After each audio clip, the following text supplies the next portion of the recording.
పిన్నెల్లి గ్రామంలో ఎస్సీ నాయకుడు సాలమన్ని మర్డర్ చేశారు అక్కడ ఆ గ్రామంలోని తెలుగుదేశం నాయకులు. దీనికి పూర్తిగా అండదండలు ఎరపతినేని శ్రీనివాసరావు ఎమ్మెల్యే, దాచేపల్లి సిఐ భాస్కర్.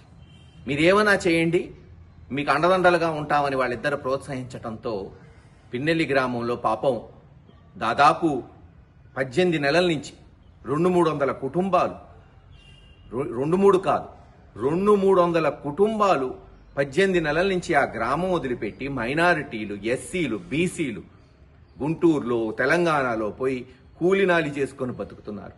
చివరికి మొన్న గ్రామంలో సాలమన్ అనే ఎస్సీ నాయకుడు గ్రామంలోకి ఏదో అర్జెంటు పని ఉంటిపోతే తెలుగుదేశం నాయకులు, అక్కడున్న లీడర్సు అతని మీద దాడి చేసి చంపబోతే పాపం హాస్పిటల్కి తీసుకెళ్తే పిడుగురాళ్ల, నసరావుపేట హాస్పిటల్స్ కష్టంగా ఉంది, ఇతను కాపాడటం కష్టం, గుంటూరు తీసుకెళ్ళమంటే గుంటూరు గవర్నమెంట్ హాస్పిటల్ తీసుకెళ్లారు.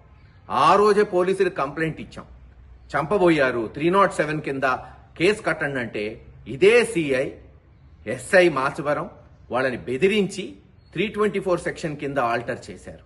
ఖచ్చితంగా వీళ్ళ మీద ఎంక్వైరీ జరగాలి, హైకోర్టులో వేస్తాం.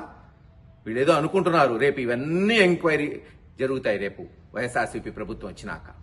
ఎలా చంపబోతే సెక్షన్లు ఆల్టర్ చేశారు. సెక్షన్ ఆల్టర్ చేయటం కాదు, మనిషి చచ్చిపోబోతుంటే అతను అసలు కోమాలోకి వెళ్తే అతని మీద కేసు పెట్టారు. మళ్ళీ ఇదే సిఐఎస్ఐ అతని మీద కొట్టాడని అతని మీద కేసు పెట్టారు.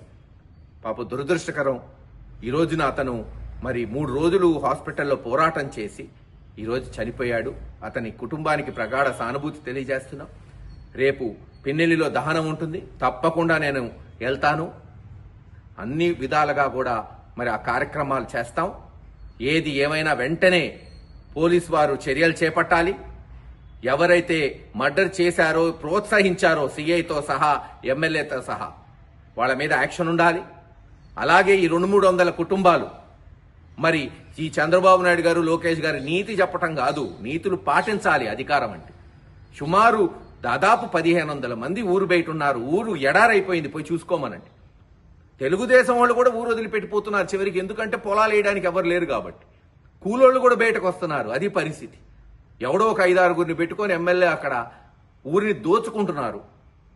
గంజాయి, లిక్కరు, అసలు డ్రగ్స్ అన్నీ అక్కడే తయారై అంతా గురజాలంతా పాకుతుంది. అక్కడి నుంచే అమ్ముతున్నారు. ఊరినే ఒక మాఫియా సిస్టమ్కి తీసుకొచ్చారు. ఇది పిన్నెల్లి పరిస్థితి. పోలీస్ యాక్షన్ తీసుకుంటుందా లేదా వాళ్ళకే వదిలేస్తున్నాం. రేపు ఖచ్చితంగా వైఎస్ఆర్సీపీ నాయకులు, కార్యకర్తలు సాలమన్కి ఘన నివాళులు అర్పిస్తాం. ఏది ఏమైనా ఈ హత్య చేసిన వాళ్ళని వెంటనే అరెస్ట్ చేయాలి, తగిన శిక్ష పడేటట్టు ఈ ప్రభుత్వం చేయాలి. లేకపోతే రేపు హైకోర్టులో పిటిషన్ కూడా వేయబోతున్నాం. ఈ సిఐ మీద, ఎస్ఐ మీద, పోలీసు వారి మీద కూడా పిటిషన్ వేయబోతున్నామని తెలియజేస్తున్నాం.